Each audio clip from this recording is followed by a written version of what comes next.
Hello students, my name is Moon and this is Check and Inject for IM epinephrine. So as we start, always remember BSI, scene safety, scene looks safe. Okay, we have our volunteer patient and this patient is complaining of anaphylaxis and nothing else.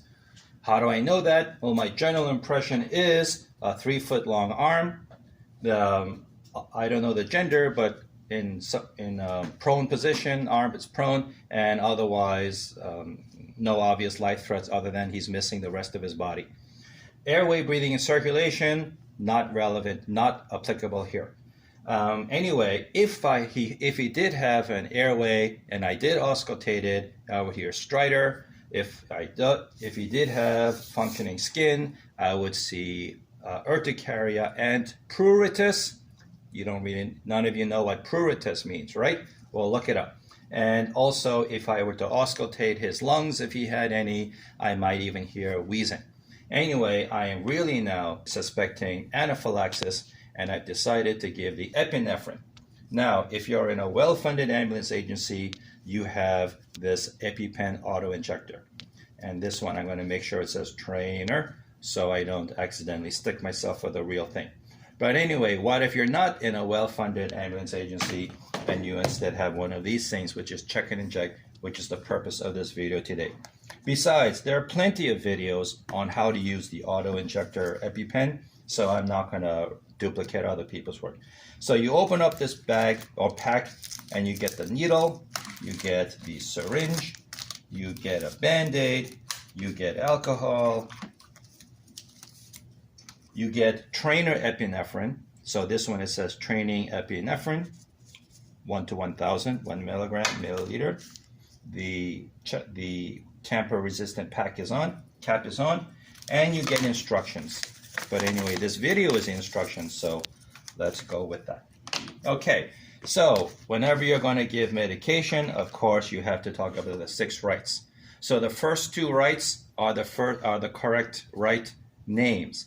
The name of the patient,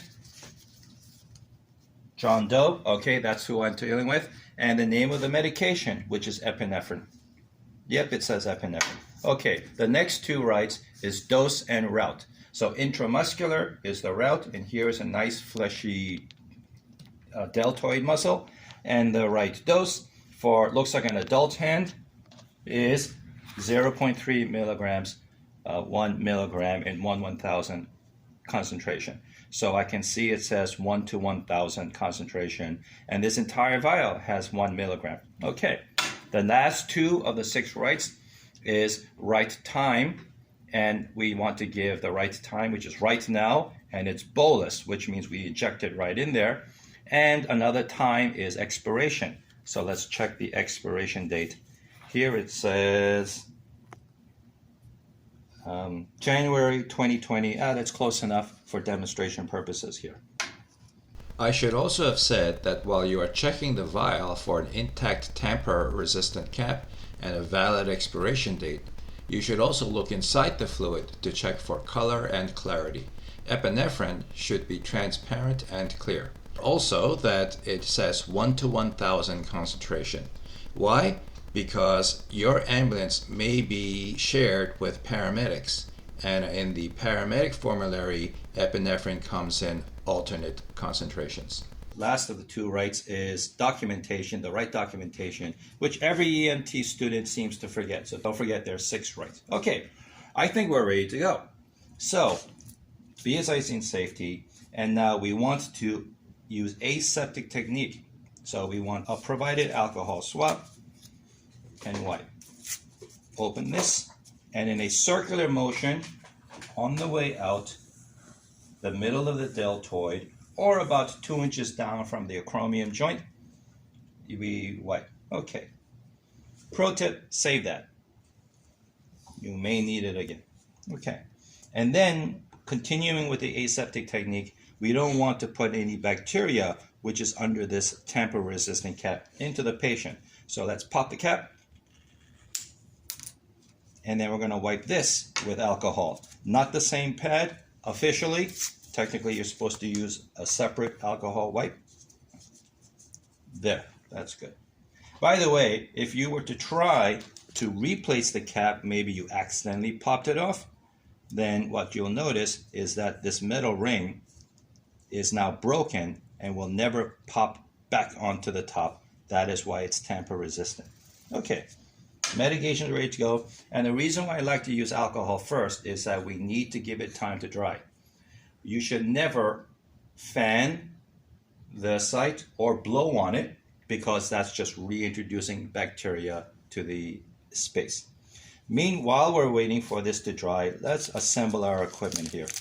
We have a check and inject purpose-built syringe. And the reason why I say that is there are only 2 marks on it instead of an ordinary syringe, which is graduated for the full capacity of the cylinder.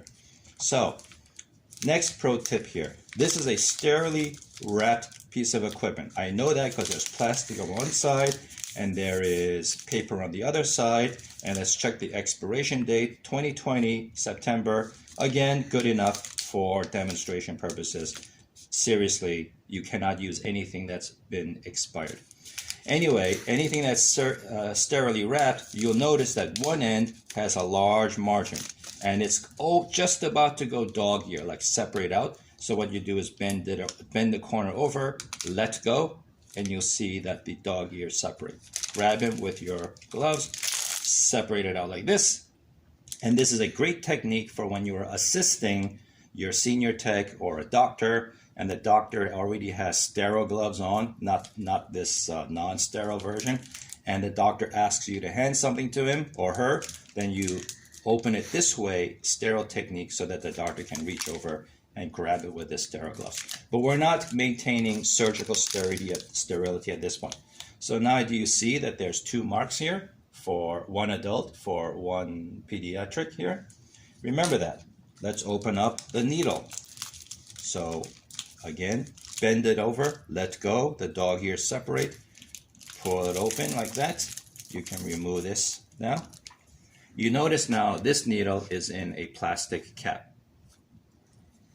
This is probably the most dangerous, the highest rate of accidental needle sticks in EMTs, which is separating the needle from the cap. And what many EMTs do is they grab the hub of the needle, the cap of the needle, and try to separate this way. But through no fault of anyone, not even the manufacturer, sometimes the needle is stuck inside the cap, and they're pulling and pulling and pulling just because of the orientation, until finally they hit that magic sweet spot and the cap flies away. Unfortunately, through ordinary, natural, normal human reflex, they wanted to go from here to here. And when their hand accidentally flings out here, it's natural and normal for them to reflexively bring their hand back this. But if by going out here, the needle is now exposed, and then they reflexively bring their hand back, they will stick themselves. And this has actually happened in practice. Students sticking themselves through this maneuver here. So when you are practicing with a needle at any time, what I would recommend you do, I strongly recommend you do, is treat this needle like a gun. What do you mean by a gun? Which means never point it at anybody you don't want to shoot or somewhere you don't want to shoot. Never put your body parts in the business direction of a needle or a gun.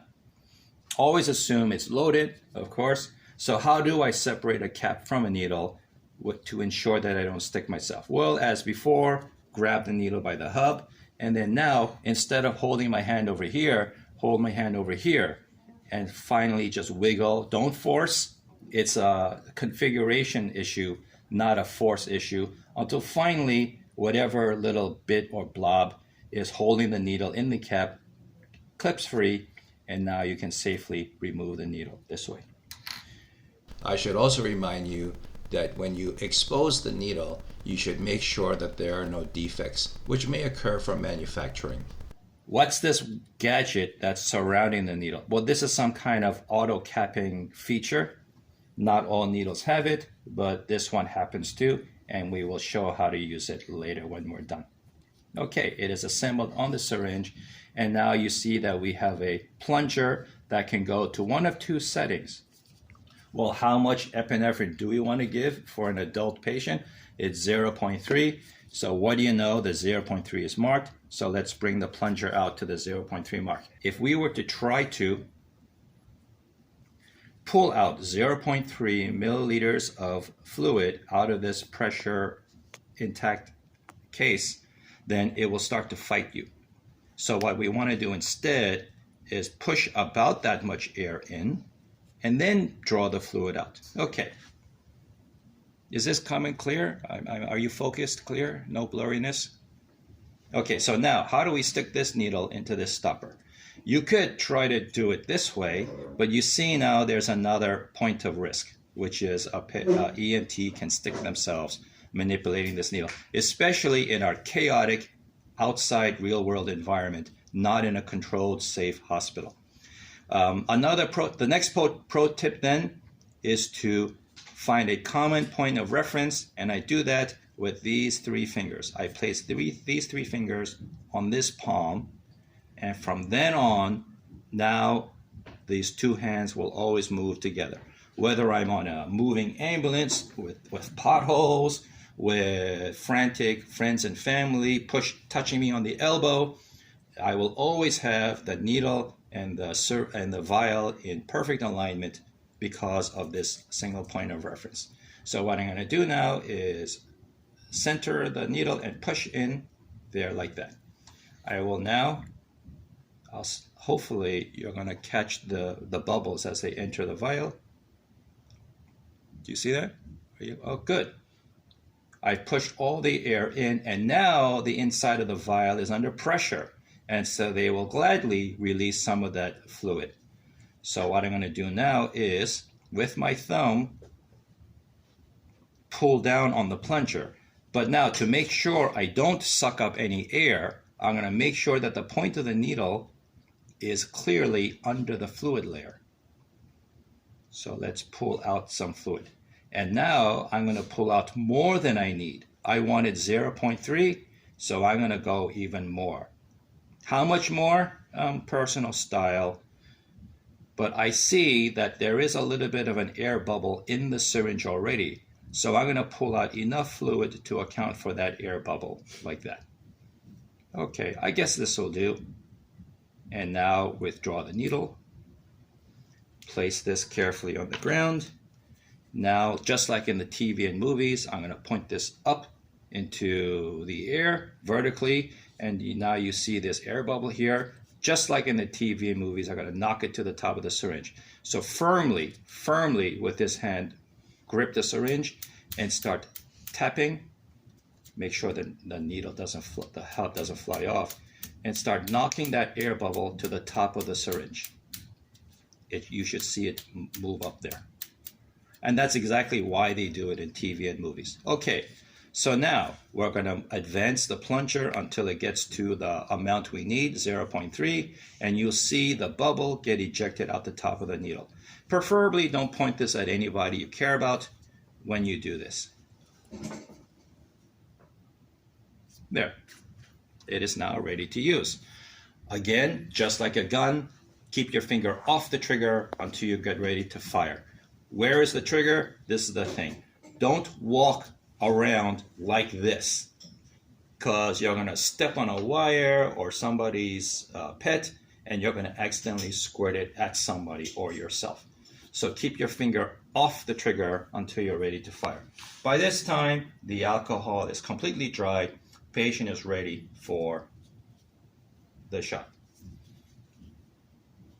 Okay, so now, some say hold it like a dart. All right, let's hold it like a dart. Okay, now, how do we prepare the injection site for the intramuscular injection? Well, there are two schools of thought now, depending on who your relative or friend in healthcare got trained. They are the spreaders and the pinchers. Do you pinch or do you spread? They're both right. There have been some heavy arguments from those two camps against each other, but here I am to tell you they're both right. It depends on the patient. After all, this is IM intramuscular. You want to make sure the needle ends up in the muscle area. So if the patient is scrawny, they don't look like they have much muscle on them, then you want to pinch to bunch up all the muscle you can. So get a nice thick muscle layer so the needle ends up in the muscle. However, if your patient has a big cover, pauldron of fat, then you don't want the needle to end up in the fat layer. This is intramuscular. So you'll have to spread the fat layer wide, spread the fat layer thin so that you can have the higher chance of getting into the muscle. So how about this time, let's just pinch him in. So pinch 90 degrees and then get ready and then tell the patient now, it's always polite to warn the patient, sir, you're going to feel a pinch, please don't move. And then you warn the patient and now go for it. As you practice this on like a banana, you will feel a density change from skin to flesh and even from fat layer to muscle layer as you advance. So you guesstimate about where the muscle layer should be and hopefully you're in the right place. Speaking of the right place, remember this is intramuscular, not intravascular. You don't want to be in a vessel, and you absolutely do not want to be in a vein. The purpose of intramuscular is that this amount of medication gets soaked into the muscle, and the muscle, like a sponge, slowly releases it into the circulation. If this entire dose got into the vein and was sent in one bolus to the heart, that could be enough to cause cardiac arrest. That's too much epinephrine, adrenaline for anybody. How do you make sure you're not in a vessel? Pull back. Pull back on the plunger. We call that aspirate. So pull back on the plunger and see what comes up. Since this is a training mannequin, I'm expecting to see an air bubble. Of course, a real patient would not have any air in the arm, but if you see a little bit of pink or red appearing here, this means you are in a vessel. A very, very tiny amount, okay, maybe that's myoglobin and that's normal muscle cell. But if it's a sizable amount of pink or red, you are in a vessel. This is danger territory. Pull out, as in abort, bandage this, and then try again on another arm with a whole nother kit. But anyway, I aspirated, I did not see blood or pink. So it's safe to give the rest, and it's a bolus, so just go ahead and inject the whole thing. Pull out. This is now a sharp. So what should I do, class? Sharps container, right? See, I'm recording in front of a live audience. Okay, so what I can do is demonstrate this particular automatic recapping system, which is I hold the hub here because otherwise they tend to fly away. I hold the hub and just advance it. And this little plastic thingy goes over the needle part, should be safe. What you should never do is find the old cap and position it back on. This is where a lot of healthcare workers get stuck by recapping a needle. So never recap with the old cap. If you have a purpose-built recapping system, okay, go ahead and use it. But you know what? We're done with this whole thing. Just sharp it. Like that. What about the patient now? Well, we have a wound. We've caused the wound. So let's give a Band-Aid.